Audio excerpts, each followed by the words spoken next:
It commenced as a discreet official modification, one name deleted and a different one inserted. Yet within Buckingham Palace, this small alteration triggered a significant disturbance. Princess Anne, the UK's most disciplined royal, had taken on a role previously held by Queen Camilla, the National Gallery. This was not a random occurrence, it was a signal. For individuals familiar with the royal system, this was not a standard ceremonial adjustment. It represented the initial clear fissure in the monarchical internal structure. What seemed like a routine matter to the public was in fact a strategic action that revealed much about changing allegiances, quiet pacts, and an authority dynamic nobody dared articulate openly. The modification materialized overnight on the formal royal online portal, silently substituting Camilla's name with Anne's in the roster of official supporters. Courtiers acted swiftly to minimize the change's significance, terming it a standard reassignment of responsibilities among active royals. However, those with sufficient tenure to interpret the indicators understood this surpassed mere record-keeping. The National Gallery represented no common patronage. It symbolized cultural dominance, intellectual standing, and an influence reaching well beyond the art establishment. To serve as its royal representative meant embodying the UK's sophisticated persona. For Camilla, its forfeiture signified more than losing a position. It signified losing her secure standing. The adjustment prompted inquiries and speculation. Why would Princess Anne, already burdened with numerous state duties, accept another primary responsibility, especially one long tied to the Queen? And why at this moment? Insiders alleged the directive originated directly from the King's silent desk, an internal phrase for royal commands endorsed but not publicly elaborated upon. The King, still recuperating and insulated from routine operations, supposedly sanctioned the modification without Camilla's knowledge. To some, it represented a quiet, practical move, a reallocation of tasks to lighten the Queen's load. To others, it was significantly more revealing, a purposeful rearrangement of royal authority. Beyond the palace, the media started to take notice. Reports were meticulously worded, framed with prudence, yet beneath the decorum, the implication was clear. Why was Princess Anne superseding Queen Camilla? Analysts conjectured about domestic frictions.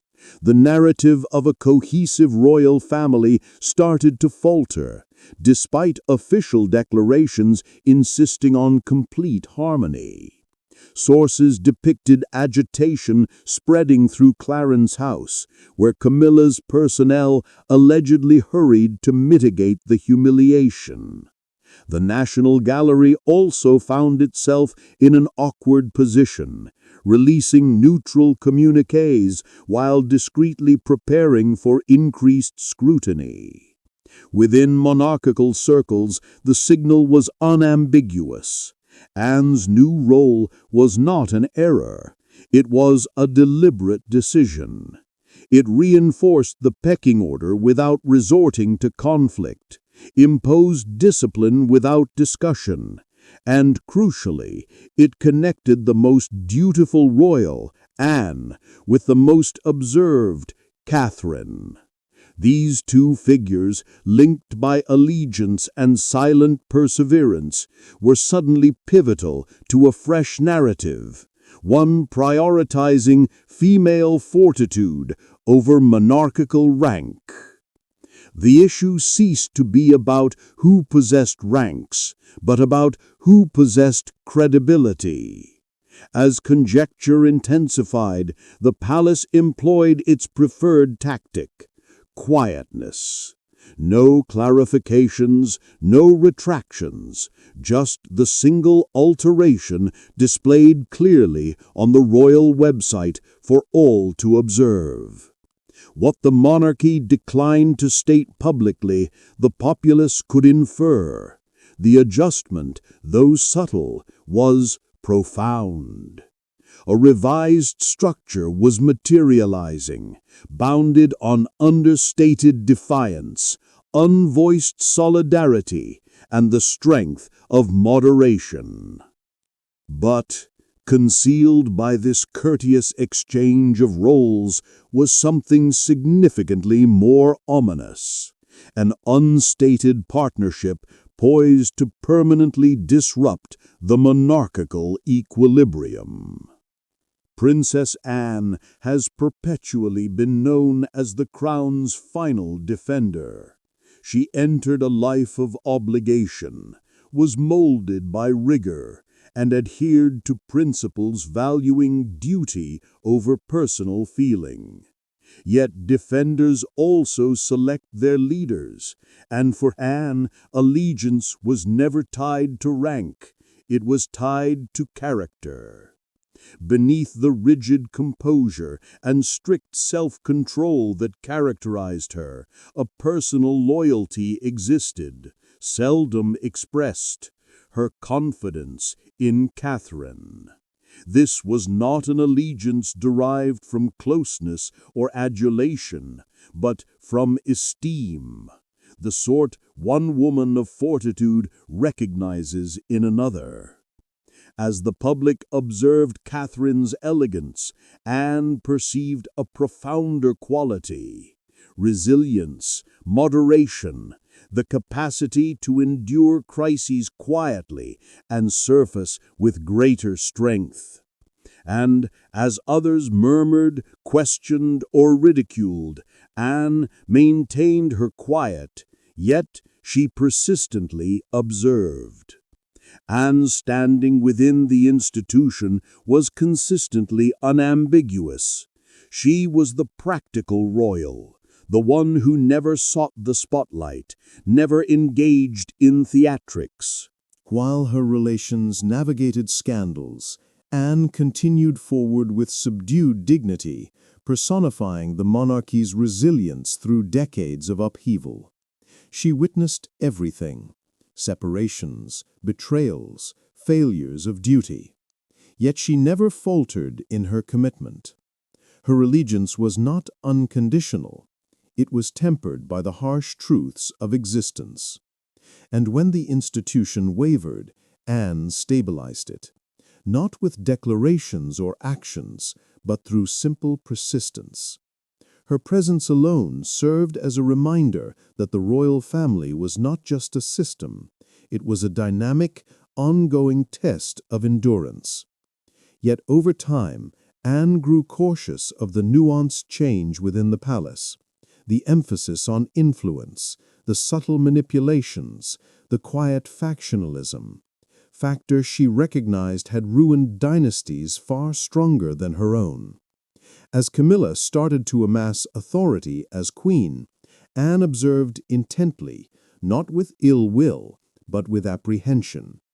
She grasped that the monarchy's vitality stemmed not from its ranks, but from its ethical equilibrium. And in Catherine, she saw that equilibrium upheld.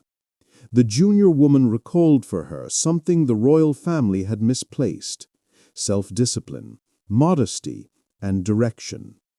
Catherine never insisted on allegiance. She cultivated it. She never aimed to be revered. She simply persevered.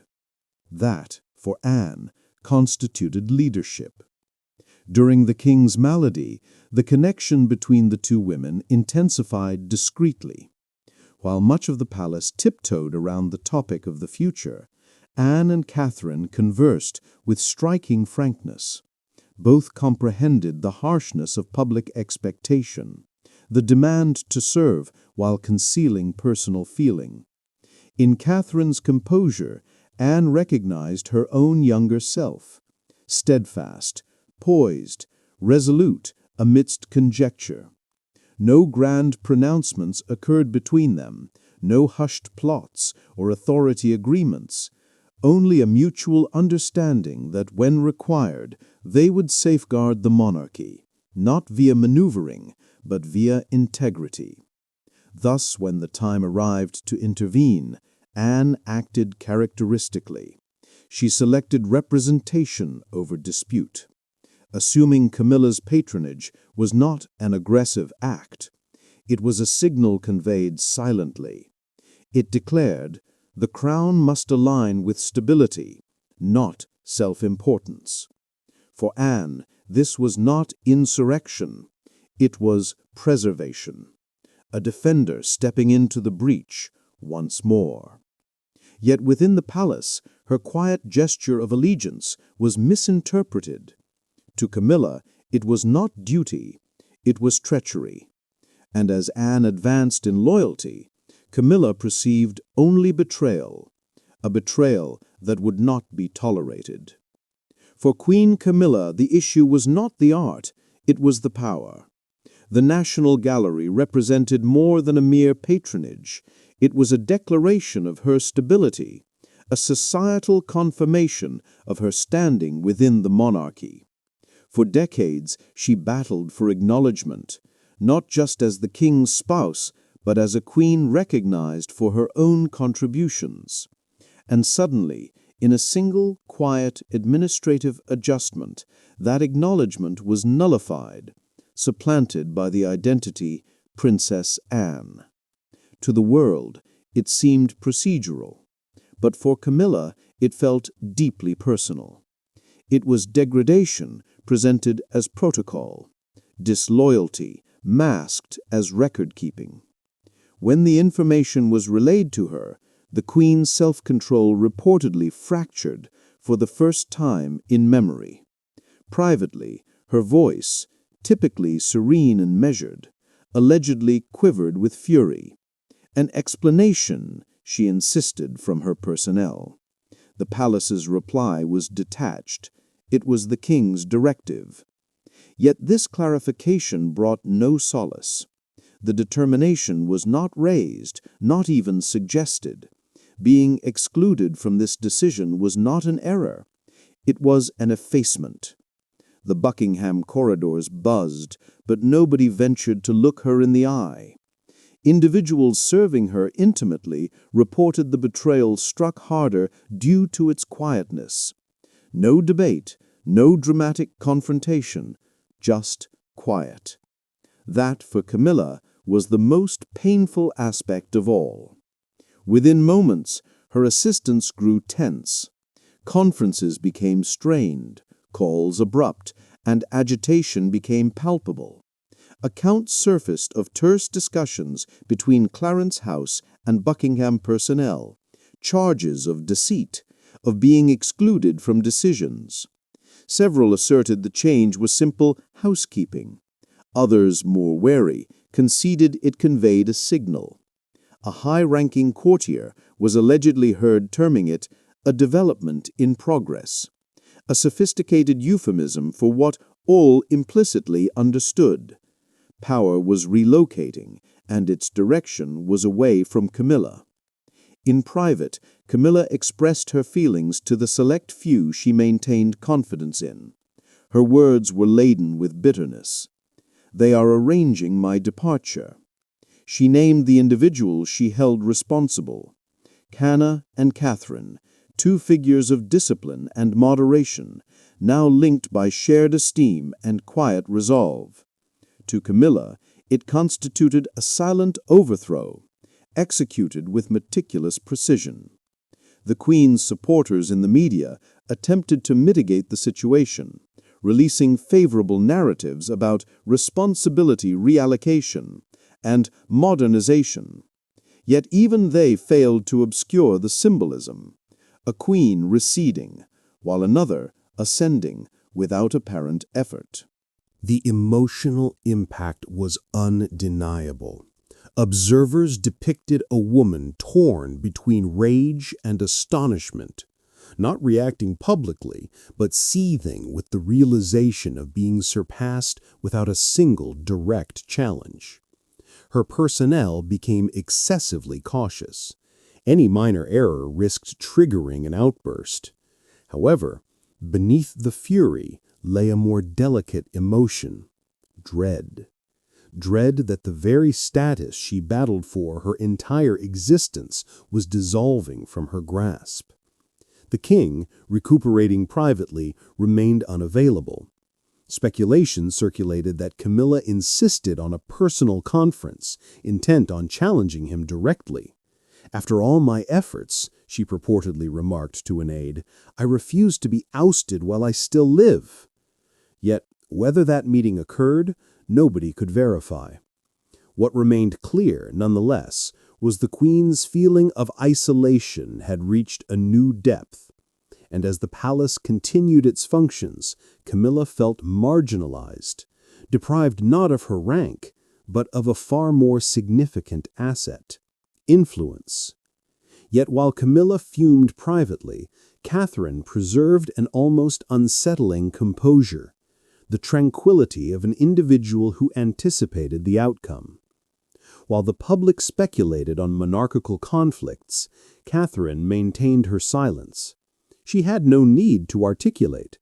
The palace's own actions articulated for her.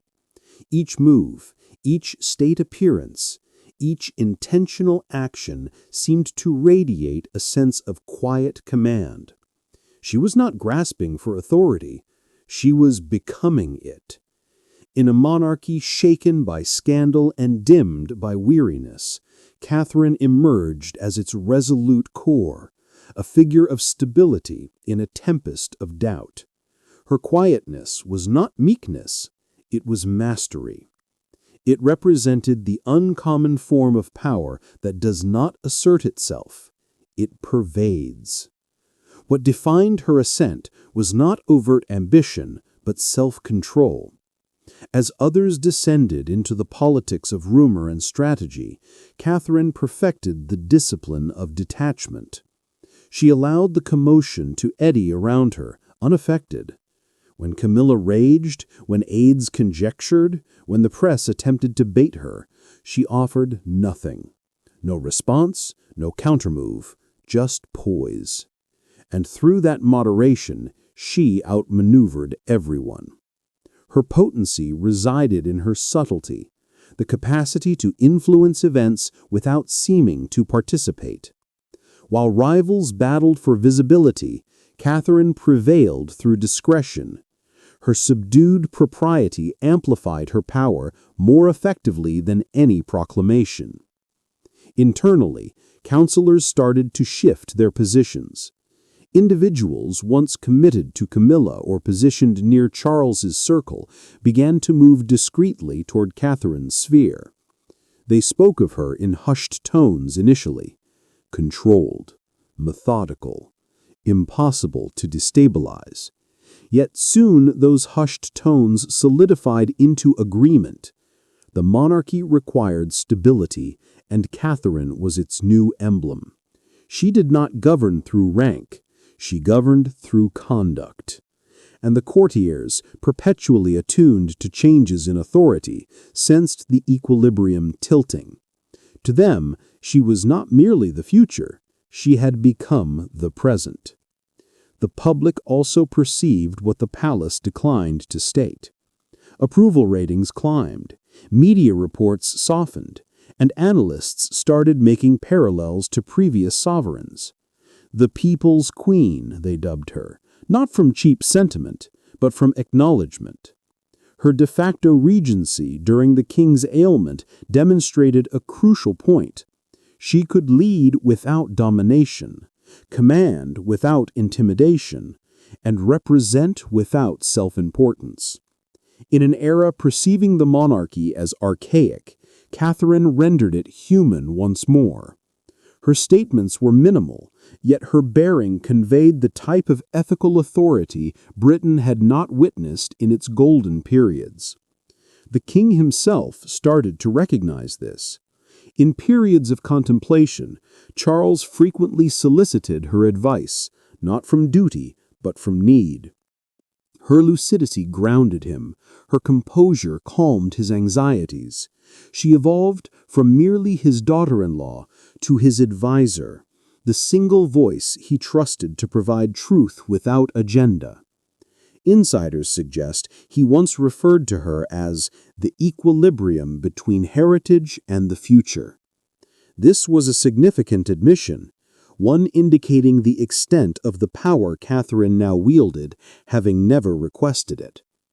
Princess Anne's overt backing merely cemented her quiet dominance. The two women, starkly different in age, yet aligned in principles, signified something the monarchy lacked: credibility. United, they radiated a unique blend of capability and integrity, not through conflict, but through mutual esteem. And with Anne's endorsement, Catherine's authority became indisputable. The royal apparatus, previously splintered by ego and discord, started operating harmoniously again, guided by her steady influence.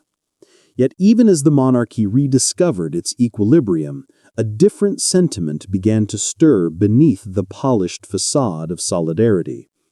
Jealousies simmered, allegiances faltered, and old grievances started to resurface. Because in every monarchy, stability is fleeting, and authority, regardless of how discreetly obtained, invariably invites opposition. Yet within the opulent hallways of monarchical accord, a silent conflict was intensifying. Its subsequent engagement would occur fully exposed to the populace. Royal sources termed it the contest for influence. In the period following the patronage adjustment, the palace ceased to be a location of subdued propriety. It transformed into a cauldron of rumors, mistrust, and intentional misinformation. Unidentified informants started inundating the media, promoting conflicting accounts that obscured the distinction between reality and strategy. On one front, narratives depicted Queen Camilla as the casualty of a calculated exclusion, discreetly deprived of authority by individuals aiming to supersede her. Conversely, laudatory articles praised Catherine's serene moderation, hailing her as the quiet protector of order. The turmoil was not accidental, it was deliberate. An internal entity was probing allegiances, providing just enough information to both factions to observe who would crack initially. The initial disclosures were understated, assertions of reorganization, reallocating responsibilities, and lessening the Queen's itinerary. Yet every report carried insinuations of partiality and marginalization. Courtiers began murmuring about a security lapse affecting internal communications. Emails, conference notes, even personal memos started appearing in news reports within moments. This was not haphazard, it was methodical. The disclosures landed like precise strikes, crafted to destabilize and fragment. And as accusations flew widely, one fact grew undeniable. The battle for public opinion was underway. Camilla's supporters mobilized first. Utilizing a web of sympathetic reporters, they initiated a campaign to regain control of the story. Articles surfaced defending her tenure, portraying her as a contemporary queen unfairly sidelined by a more youthful group. Each sentence conveyed the identical subtext: Camilla was being erased. These supportive reports depicted her as devoted, misjudged, and marginalized by those determined to elevate a new authority figure. Her adherents asserted this was not defiance, but an effort at correction. Yet their words betrayed desperation. Unprecedentedly, Camilla's dominance was being openly challenged. Catherine's faction, in stark contrast, declined to participate. Her media team implemented what the palace termed a strategy of dignified quiet. No clarifications, no rebuttals, no counter-stories. And in the void left by her moderation, her influence intensified. The public started to compare the two figures, one emotional and reactive, the other serene and impervious. Even individuals dubious of Catherine's ascent began interpreting her composure as a form of quiet governance. Every effort to bait her merely underscored the disparity in their methods. She did not vie for endorsement. She secured it by refusing to engage in the fray. Trapped between these two camps stood Princess Anne. The media attempted to involve her, frantic for a statement, but she offered nothing. Her quiet frustrated both factions. To Camilla's aides, Anne's impartiality read as disloyalty. To Catherine's adherents, it seemed like prudence. But to Anne herself, it was self-control. She declined to escalate the monarchy's internal crisis into a societal spectacle. Her refusal to participate rendered her the sole royal whose reputation remained intact. And that elevated her to the one position nobody dared contest. Meanwhile, King Charles's counselors hurried to mitigate the situation. They conducted ambiguous briefings, assuring reporters that all dynasty members, quote, stay united in their duties, unquote. Yet within the palace, frustrations flared. Every counselor dreaded the subsequent report. Every assistant doubted the allegiance of their colleagues. Confidence became a commodity, and disloyalty unavoidable. The media excitement peaked as reports emerged of a confidential royal dinner. The family convened to project solidarity, departed the meal in stony silence. No statements ensued, no pictures were released. Yet those familiar with the palace's cadence sensed a rupture. The monarchy, historically adept at concealing fractures with formality, could no longer maintain the illusion. And as the reports grew increasingly sharp, the next royal action would stem not from agitation, but from calculation. In a residence founded on formality, Anne defied the single convention all dreaded. She expressed her true thoughts. It occurred privately in the tranquil chambers of Sandringham, where the king sought refuge from weariness and examination. There, in a conference absent from all formal records, Anne presented her brother with the reality no one else ventured to articulate. The monarchy, she stated, was adapting, not due to insurrection, but due to evolution. The established systems were failing under their own obsolescence. The populace had lost interest in pageantry. They required trust, they required openness, and they recognized both qualities in Catherine. This was not adulation, it was observation, and for the first time the king could not refute it.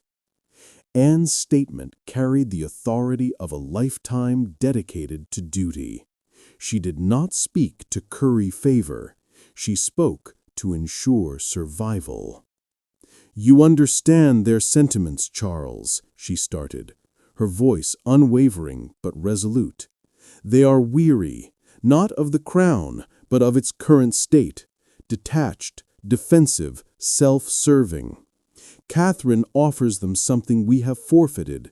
She offers them conviction." The king attended, his hands folded, his face impassive. For decades, he juggled affection, inheritance, and allegiance, frequently sacrificing tranquility. But he now sensed time accelerating. Every choice he made seemed to resonate more loudly, every delay more hazardous. And continued, "Public weariness will ruin us faster than any scandal. We cannot depend on the past to shield us any longer. The crown must adapt, or it will be left behind." Her words struck a vital point. The king always valued Anne's judgment, but it never felt so definitive. She was not presenting an option. She was outlining an inevitability. "History does not pause for our comfort," she concluded, her voice slicing through the profound quiet. The comment lingered, chilling and unavoidable. The king averted his gaze, seemingly seeking history in the very architecture surrounding him. The memory of their mother, the customs she maintained, the image of authority she projected. Yet even he understood the world had changed since her era. The populace no longer desired enigma, they desired significance. And Catherine, with her quiet self-possession and unwavering stability, had emerged as the personification of that new aspiration. The king's reply manifested not as an order, but as an exhalation, a rare instance of concession. "Catherine stabilizes what others disturb," he murmured, the admission laden with hesitant respect. It served as both acknowledgment and capitulation. He recognized Anne's correctness. Catherine was not a danger to the monarchy, she was its salvation. And thus, lacking pageantry or proclamation, a determination was reached. Additional patronages, expanded duties, greater confidence, all would discreetly transition into Catherine's sphere, not because she requested them, but because she had merited them. The king grasped that to safeguard the establishment he inherited, he needed to release control over segments of it, perhaps even segments of his own authority. Anne departed Sandringham without fanfare, without satisfaction. She fulfilled her necessary duty, yet she understood the cost of truth. Authority never relocates without repercussions, and her involvement, though principled, would not be overlooked. Those devoted to the prior system, those perceiving Catherine's ascent as a subversion of rank, would not tolerate this quiet upheaval without opposition. The groundwork for transformation was laid, but so too was the groundwork for dissent. Yet not all would embrace this revised structure, and the opposition would originate from an unexpected source. For Queen Camilla, the forfeiture was not sudden. It was incremental, like the silencing of a reverberation. Initially, it involved just one meeting deferred, one function quietly shifted, one honor transferred, justified as reorganization. Yet it soon grew undeniable. Her official schedule, previously packed with engagements, receptions, and patronages, started to empty. Days once dense with responsibilities now extended into quietness. Despite the grandeur of her title, she found herself progressively marginalized. The queen in designation, but not in practice. And though unspoken, everyone at the palace recognized the authority that formerly defined her was now absent. The aides who previously deferred to her now paused before addressing her. Their smiles remained courteous, their gazes averted. The very walls that echoed her command now seemed unresponsive. Senior staff, long committed to her, started to depart. Some were shifted to Catherine's bureau. Others exited, citing ambiguous retirement. This was not insurrection. It was repositioning. The establishment shifted its allegiance, not via decree, but by impulse. And Camilla, despite her decades of experience and resilience, sensed it. She was being carefully relocated to the periphery of the very domain she battled to join. The media started to perceive it as well. Reports ceased referring to her as the Queen's stabilizing influence, focusing instead on the shifting face of royal support. Analysts discussed a transition of authority, a decorous term masking a harsh reality. Camilla's era was concluding. Every article praising Catherine's ascent seemed to diminish her own legacy. The narrative was adjusted in the moment, and Camilla's identity was discreetly minimized. In the societal view, she was no longer the queen who revitalized the monarchy. She was the queen superseded without formality. Privately, the emotional strain intensified. Insiders described a woman caught between fury and depletion. There were instances of sharp irritation, quiet tirades about disloyalty and timing, succeeded by extended periods of withdrawal. She composed letters she never dispatched, practiced dialogues she never initiated. Even her efforts to connect with the king were met with quiet deflection. He attended politely but remotely, preoccupied with governance and well-being, disinclined to exhume the past. "You must permit matters to adjust," he advised gently. Yet for Camilla, this felt less like adjustment and more like obliteration. In solitary moments, she began to doubt the entire basis of her life's path. The concessions, the scrutiny, the decades of persistence that led her to this juncture. Was it futile? Had she served merely as a transitional figure between eras? A link between one monarch's devotion and another woman's destiny? The notion plagued her. For all her tenacity, for all her defiance, even Camilla could not evade the isolation of authority relinquished. However, as the quiet intensified, one concept started to solidify, perilous yet certain. She retained a platform. A lone communiqué, a meticulously planned discussion, a truth revealed belatedly could unravel all the palace sought to safeguard. It would represent her final gesture, not of retaliation, but of asserting her presence. Yet before Camilla could reclaim her narrative, the crown enacted a measure that allowed no misunderstanding. It arrived discreetly, as all monarchical upheavals do. No majestic proclamation, no theatrical decree, just a modification to the formal royal registry. It was an understated, almost imperceptible alteration that signaled the start of a fresh epoch. Catherine, now officially designated as the principal patron of cultural heritage affairs, had emerged as the unstated nucleus of the monarchy's renewed authority.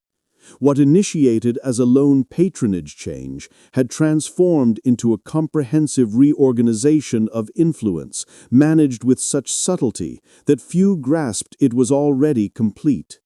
And central to it all stood Princess Anne, the planner, the anchor, the soldier sibling who ensured history's current favored endurance over ego. The declaration was concise, almost clinical, yet its ramifications were immense. Every significant entity, from fine arts to environmental policy, from the church to the philanthropic bodies defining the crown's ethical compass, now reflected either Catherine's or Anne's direction. What was previously split among competing factions was now consolidated under a unified banner of credibility and stability.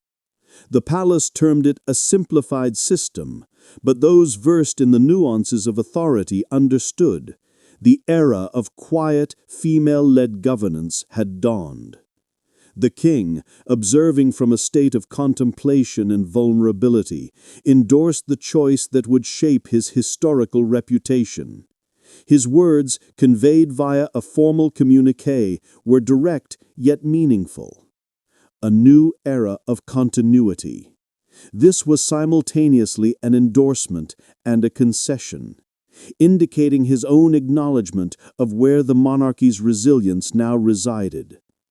Public sentiment shifted in a way the monarchy had not experienced in many years. Unprecedentedly, approval metrics climbed. Media outlets that long assailed the institution suddenly lauded its contemporary image of stability. Catherine's poised dignity and Anne's unwavering determination became emblems of the qualities the public desired: governance without vanity, authority without spectacle. The narrative of conflict was supplanted by one of collaboration. Analysts referred to female stewardship of the crown, terming it a quiet reclamation of integrity in a clamorous age. The monarchy, once dismissed as an antique, was revitalized as a force of subdued relevance. For Catherine, the instant was both victorious and sobering. She had not pursued authority; it found her through persistence, not ambition. Her acknowledgement of Anne's contribution was private yet heartfelt. Observers noted a profound esteem between two women who bore the weight of a dynasty without demanding recognition. United, they symbolized two facets of a single strength: Anne's obligation and Catherine's poise. The crown, under their guidance, discovered not merely structure, but equilibrium. And within that equilibrium, the populace found something it nearly lost: confidence. Yet even amidst the victory, shadows remained. The world was adapting, and Britain's position within it was precarious. The monarchy had stabilized, but it now teetered on the verge of a new period, one requiring more than representation.